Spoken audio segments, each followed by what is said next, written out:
Danau Poso adalah sebuah danau alam di Sulawesi Tengah yang berpanorama indah dengan luas permukaan 362 km persegi, berkedalaman 510 meter, serta mempunyai wilayah tangkapan hujan seluas 1.755 km persegi yang secara konstan sepanjang waktu mengalirkan air rata-rata debit 148,2 meter kubik per detik ke Sungai Poso. Masyarakat sekelilingnya dikenal ramah, religius, dan pekerja keras. Inilah setitik profil kekayaan sumber daya alam Indonesia yang berlimpah. Adalah M. Yusuf Kalla yang sejak muda sudah terobsesi membuat karya besar yang bukan saja berdampak manfaat perkembangan ekonomi, tapi juga mampu menginspirasi anak bangsa untuk membangun jati diri yang cerdas, gagah, bermartabat, dan mandiri. Dan Sungai Poso menjadi muara obsesi Kalla Group untuk gagasan dan mewujudkan karya besar lewat pembangkit listrik tenaga air.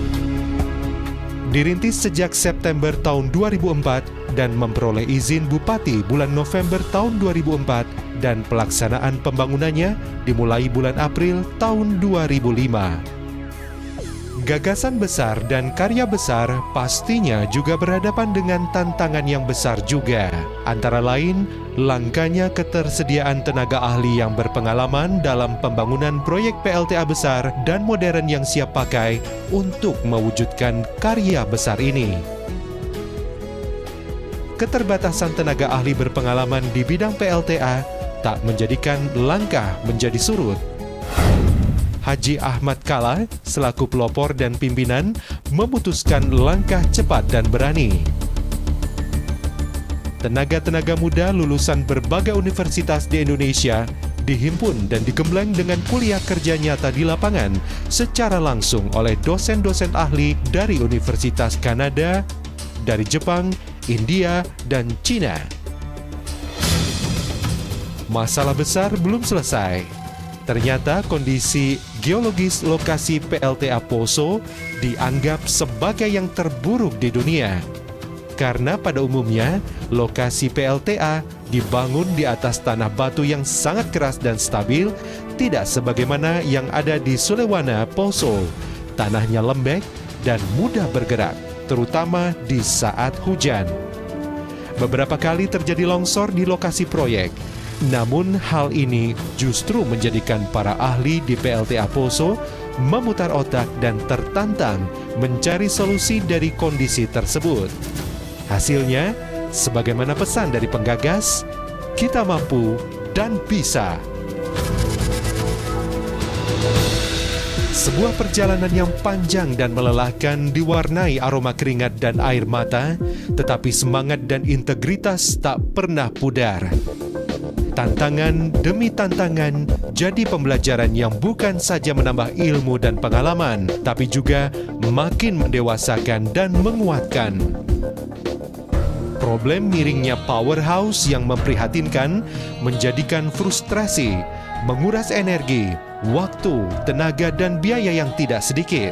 Tapi buahnya kemudian tenaga-tenaga muda kita makin menjadi lentur, ahli, dan bahkan menemukan metode mendongkrak bangunan besar dan dalam. Tak terhindarkan resiko proyek yang direncanakan selesai tahun 2010, mundur 2 tahun baru bisa terselesaikan. Kita bangun pembangkit listrik tenaga air di Poso ini dengan kemampuan sendiri, dengan otak sendiri, dengan otot sendiri, kemampuan kantong sendiri dari perbankan nasional, dari BNI, BRI, Bukopin dan Panin, semua di dalam negeri untuk membangun dari Poso ini untuk seluruh Sulawesi dan seluruh Nusantara.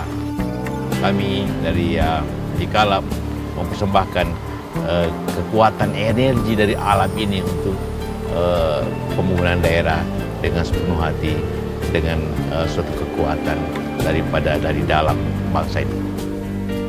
Saya ingin katakan, inilah proyek hidroelektrik yang pertama di Indonesia berbentuk merah putih. Saya bangga akan hal itu. Alur pembangkit listrik tenaga air pada umumnya prinsipnya sama. Pada PLTA Poso, air sungai Poso dialirkan ke bendung, diteruskan ke intake yang merupakan pintu masuknya air menuju power channel yang berukuran 5 x 6 meter sebanyak 4 pintu.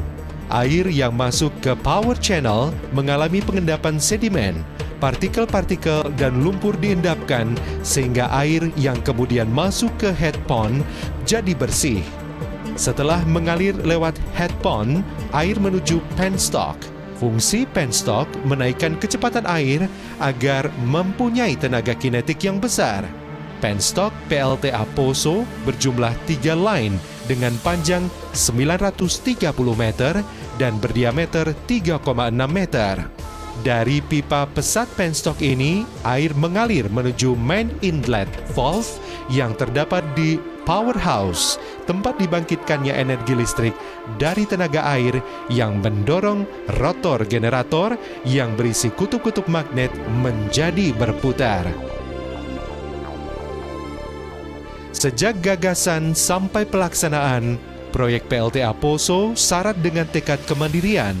Sekarang ini tahun 2013, tanpa Rp1 pun hutang asing maupun dana APBN, PLTA Poso dengan kapasitas 195 MW dan transmisi 275 kV sepanjang 209 km telah gagah berdiri di Desa Sulewana, Pamona Utara, Poso yang berjarak 52 km dari kota Poso atau 277 km dari ibu kota Provinsi Sulawesi Tengah, Kota Palu.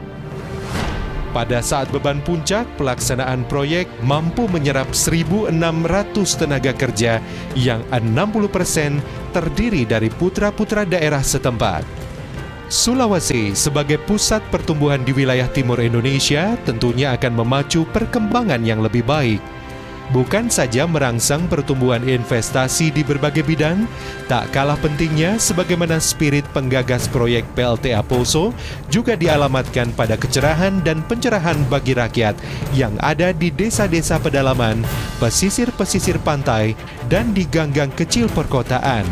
Lebih dari itu, PLTA Poso adalah pembangkit semangat kemandirian yang diharapkan bisa menginspirasi wawasan jati diri anak bangsa untuk tampil gagah, mandiri dengan tekad